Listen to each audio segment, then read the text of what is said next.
Hello all, welcome to my channel. In this video we are going to discuss about lichen. Lichen are the symbiotic association of algae and fungi. So let's discuss what is the exact association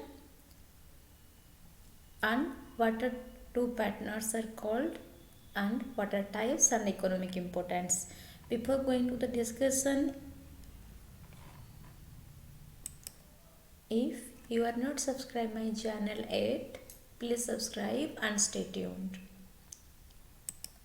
So, as I told, lichen is the mutual association of algae and fungi. So, it is not a single organism, it is the combination of algae and fungi or symbiotic association, symbiosis association of algae and fungi. The fungal partner is called mycobiont and the algal partner is called photobiont or phycobiont. Sometimes the algae is also cyanobacteria, that is blue-green algae. Next is types of lichen. Depending upon certain special feature, lichen can be classified into different types. First feature is based on their growth. Depending upon growth, lichen are of three types. First one is crostose lichen.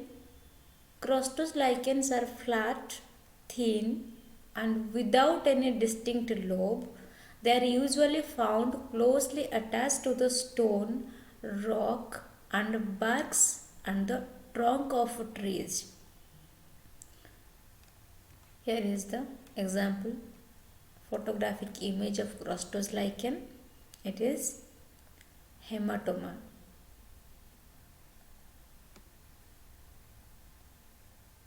It is a crostose lichen. So next is foliose lichen. Foliose lichens are more attractive and compared to other types of lichen. You may say in the photograph how attractive these are. They are flat shaped, broad, smooth and leaf-like structure which often resemble with crinkled and twisted leaf. Look at here, look at here.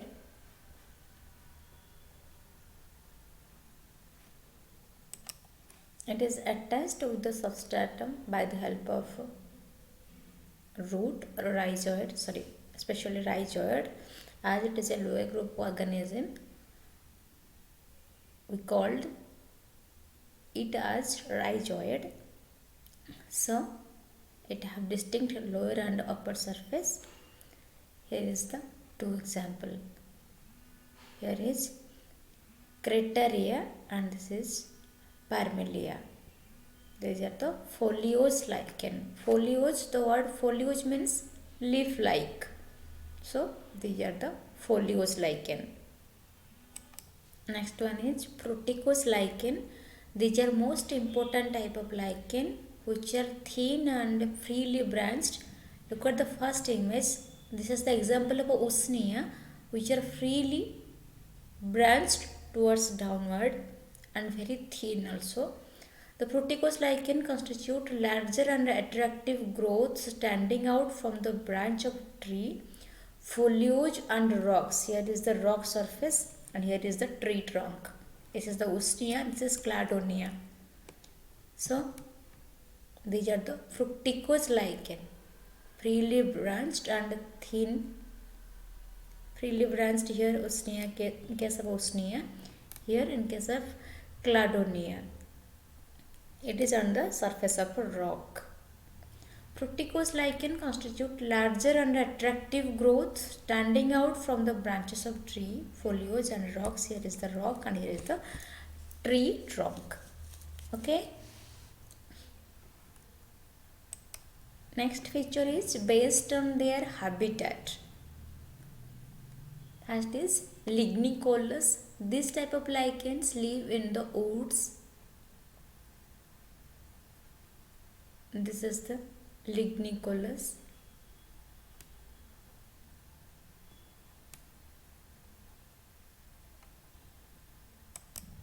Next is corticolous. This type of lichens live on the bark of tree. Here is the patches of a corticolous.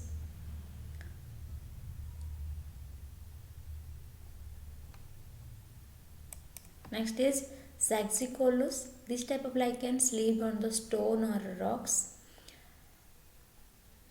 And next is marine.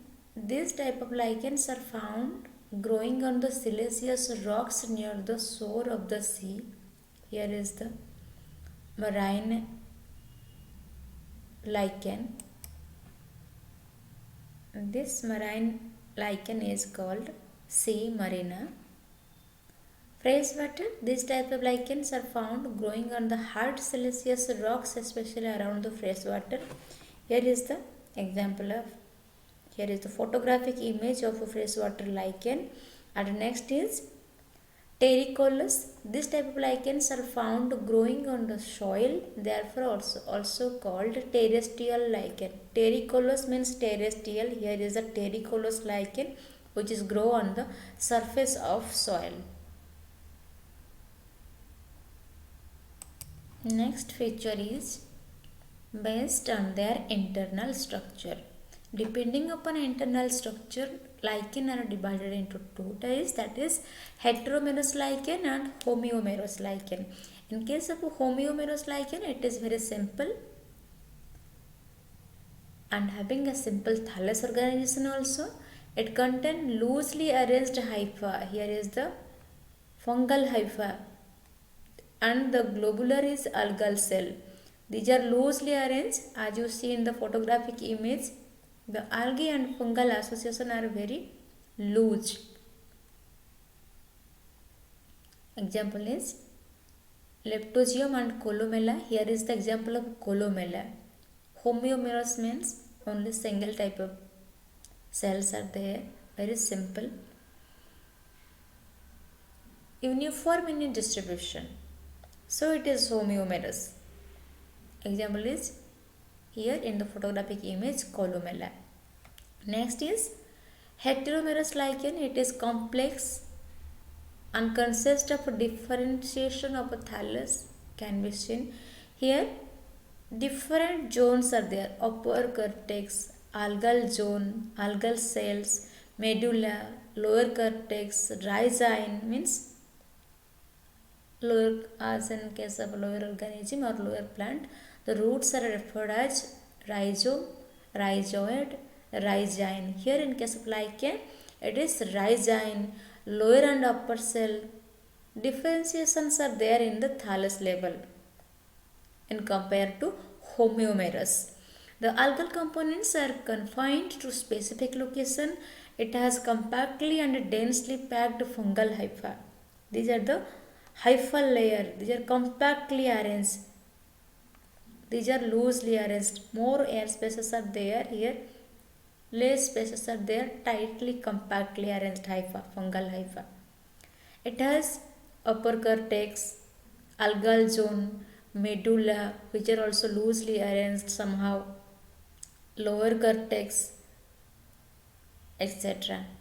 So as it have many differentiation in their zonation, it is known as heteromerous, not alike, not uniformly distributed. That's why heteromerous. The example is Permeli. Here is the vertical section of lichen Permeli. Here we finish with the structure and types of lichen. Next part is why lichens are important. So let's discuss. So here is the last slide which explains the importance of lichen. Lichen hold a great economic importance. What are they?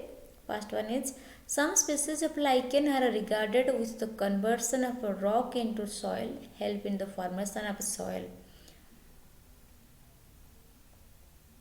For example, crustose lichen. Gradually they convert the rock surface into soil. help in soil formation. Also play an important role in nitrogen cycle by fixing the nitrogen from the atmosphere. Based on the size of lichen, petrologists and geologists are able to study and find the age of rocks and their surface. Petrologists and geologists are find out the age of rock by the help of lichen. Since ancient times, these species are also known for their various coloring agent and dye. Used as coloring agent and dye. Good source of natural dyes, litmus paper, pH indicator and other dyes used in a laboratory also. Also serve as biodegradation by the degradation of a polyester, lead, copper, radionuclides and other pollutant which are polluting the earth. These are the greater importance of lichen in our environment and our life as well. So here we finish with lichen. If you have any query, please comment in the comment box. Like, share and subscribe my channel. Thank you.